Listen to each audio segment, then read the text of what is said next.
Okey, hari ini kita akan masuk bab 1 pengkomputeran. Kita akan fokuskan kepada tajuk 1.2 seni bina komputer.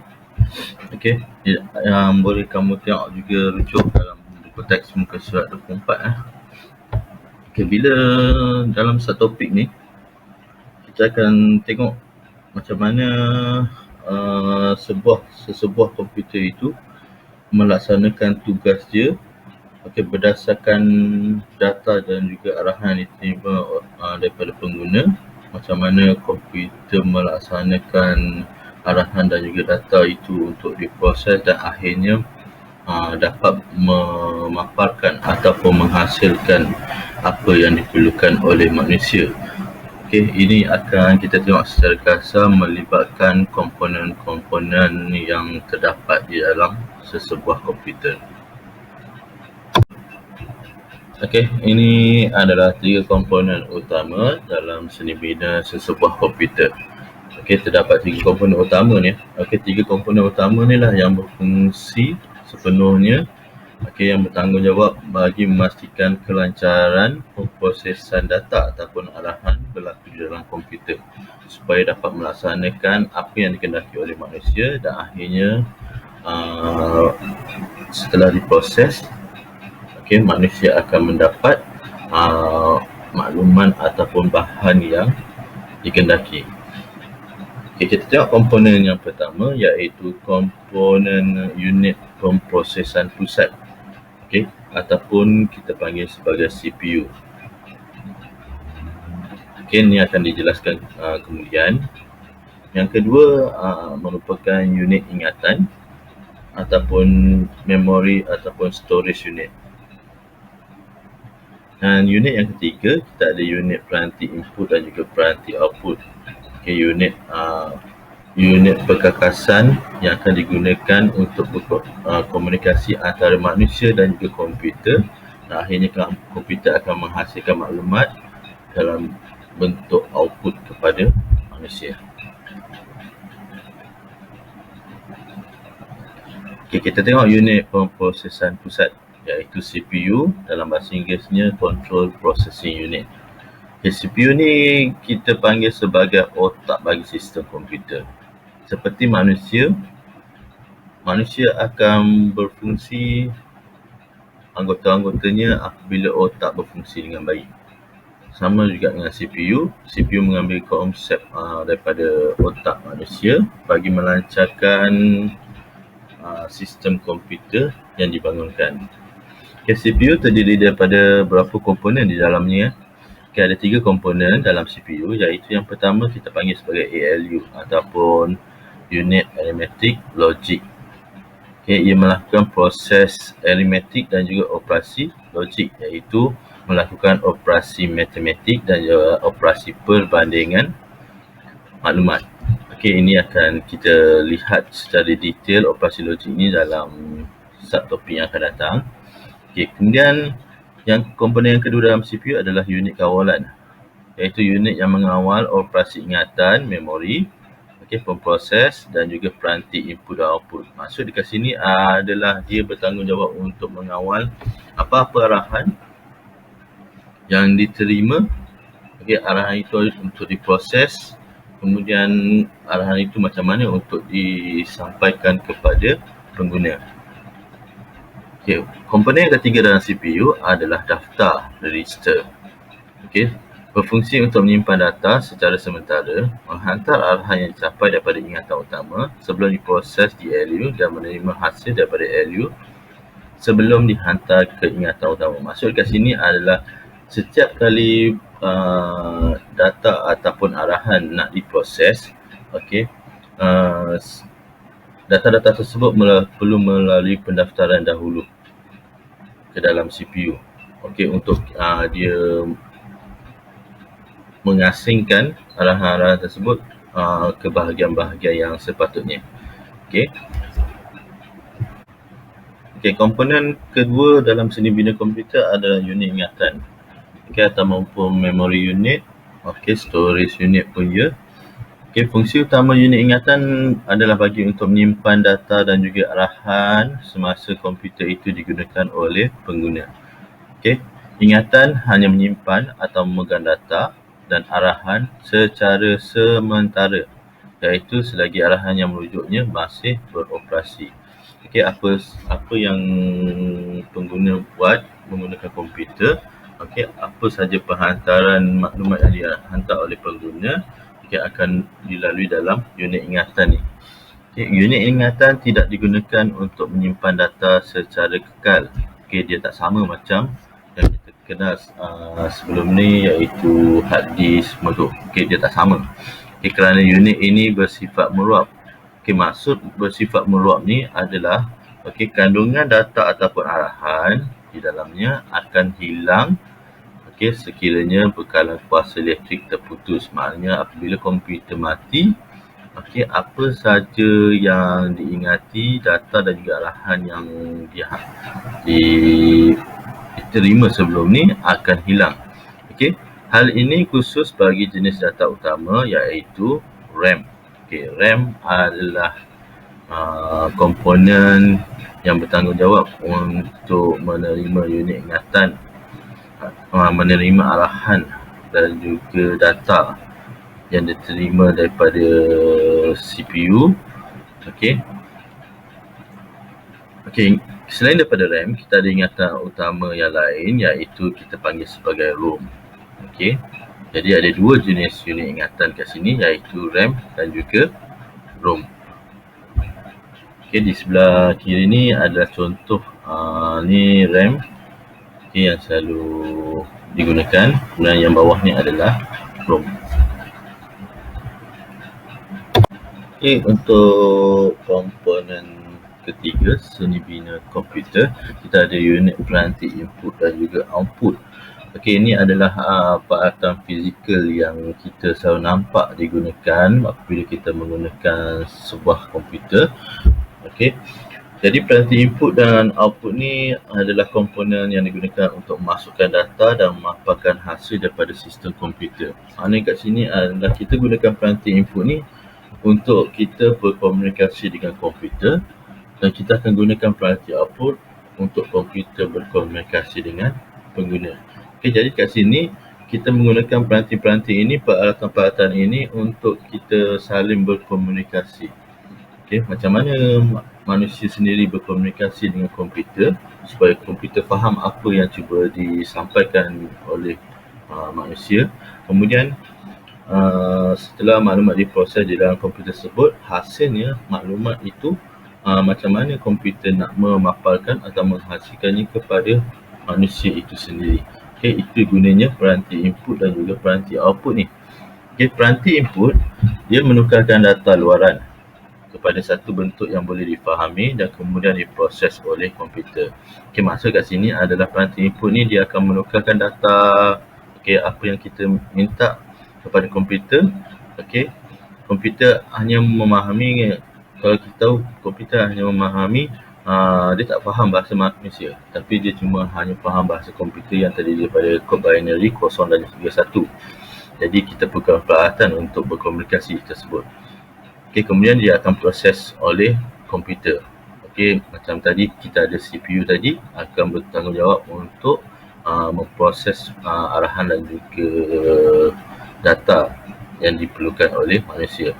Okey, antara peralatan-peralatan input, peranti-peranti input yang biasa kita tahu adalah seperti papan kunci, skrin sentuh, pengimbas ataupun scanner, okey, perakam suara seperti mikrofon dan juga tertikus, mouse. Okey, untuk peranti output pula, dia akan memaparkan hasil, okey, yang telah diproses oleh komputer kepada bentuk yang boleh difahami oleh manusia. Maksud kat sini adalah peranti output ni bertanggungjawab untuk menunjukkan maklumat, okey, daripada data yang dihantar oleh manusia, dah diproses, kemudian maklumat itu nak disampaikan kepada manusia macam mana. Okey, jadi kita perlukan peranti-peranti output ini untuk membantu penyampaian maklumat komunikasi antara komputer dan juga manusia. Okay, antara contoh yang boleh kita tengok adalah seperti pencetak, dia iaitu printer. Dia akan menghasilkan dokumen yang telah dicetak supaya manusia dapat baca apa yang diminta. Kemudian kita ada monitor.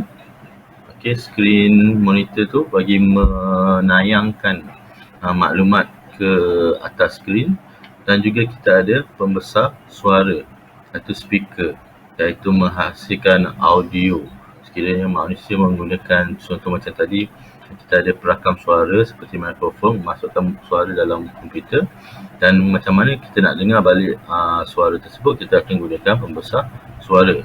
Jadi apa yang dikeluarkan tu, itu adalah kita panggil sebagai output. Di dalam tajuk 1.2 seni bina komputer ni, kita akan tengokkan subtopik 1.2.1,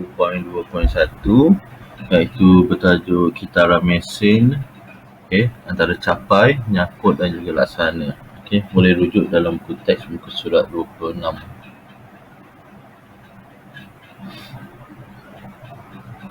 Kita tengok dulu apa yang berlaku. Tugas utama CPU adalah melaksanakan arahan memproses data. Jadi kat sini ditunjukkan CPU ni adalah macam yang kita belajar sebelum ni. CPU ni adalah otak, dia adalah benda yang penting. Bagi mudah dia nak memproses data yang diperolehi daripada manusia, dan macam mana data itu nak diwujudkan dalam bentuk maklumat yang boleh digunakan oleh manusia.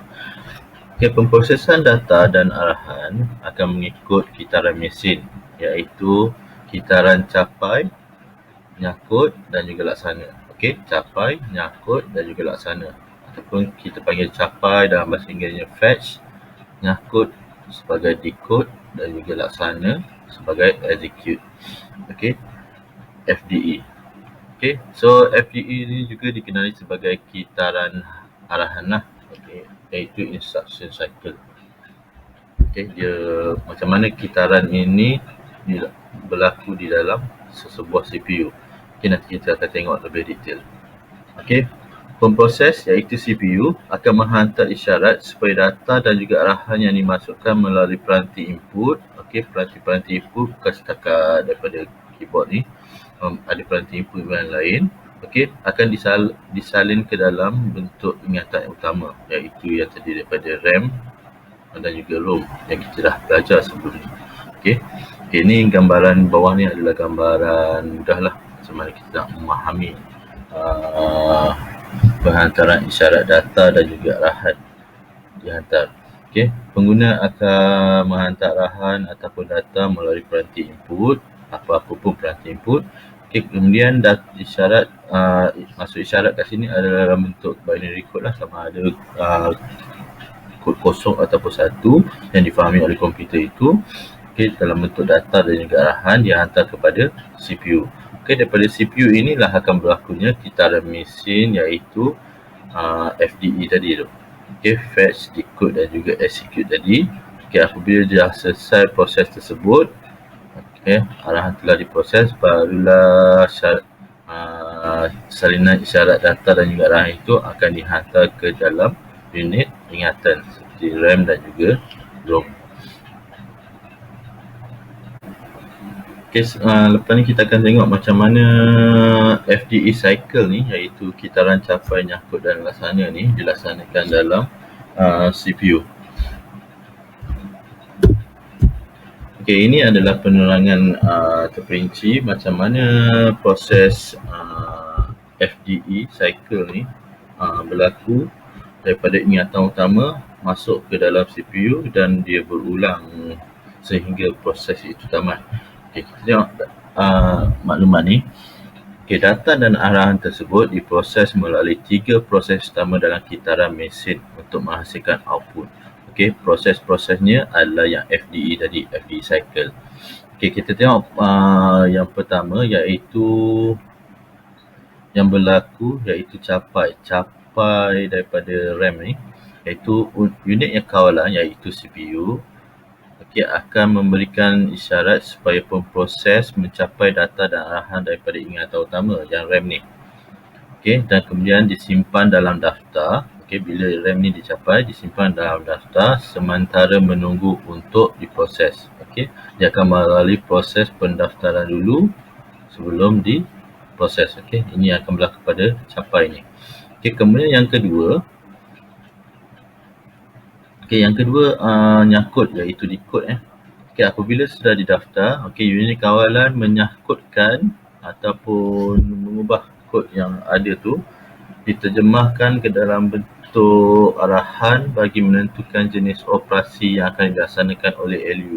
Okey, macam kita tahu tadi, ALU akan melaksanakan sama ada operasi arithmetic ataupun operasi logik. Okey, selepas itu apabila dah diambil oleh unit kawalan, dah dinyangkutkan, okey, barulah dia akan pergi kepada execute, iaitu laksana. Okey, di mana pemproses akan melaksanakan operasi arithmetic dan logik berdasarkan yang tadi tu, okey, terhadap data seperti yang dinyatakan oleh arahan. Okey, mengikut kepada yang kedua tadi yang telah dinyangkutkan tadi. Okey, kemudian pemproses iaitu CPU akan mengulangi proses FDE ni, capai, nyangkut dan laksana ni, sehingga semua data dan arahan selesai diproses. Semasa proses ini diulangi, hasil pemprosesan disimpan sementara di dalam daftar, dalam daftar sehingga selesai, dan hasil akhir akan dihantar ke ingatan utama untuk dipamerkan melalui peranti output. Okey, maknanya semua data dan juga arahan yang diterima daripada ingatan utama ni akan diproses dalam CPU ni, okey, sehingga berulang-ulang kali. Okey, berulang-ulang kali diulangi, okey, sampai dah selesai semua proses dia, barulah akan ada pameran ke melalui peranti output. Okey, ini adalah secara detail lah macam mana penerangan bagi kitaran FDE ni ataupun FDE cycle ni. Okey, perlu diingat ada 3 proses yang berlaku, iaitu capai, nyangkut dan juga laksana. Okey, ini adalah salah satu contoh yang boleh kita cuba nak simpulkan ataupun rumuskan tentang FDE cycle. Okey, dalam ni dia menunjukkan perincian macam mana sesuatu data ataupun arahan itu diproses langkah demi langkah. Okey, yang ditunjukkan dalam slide ni ada 6 langkah kat sini. Jadi kamu boleh cuba fahamkan dengan betul. Okey, langkah-langkah ni pun boleh membantu sekiranya ada dikeluarkan dalam bentuk soalan peperiksaan nanti.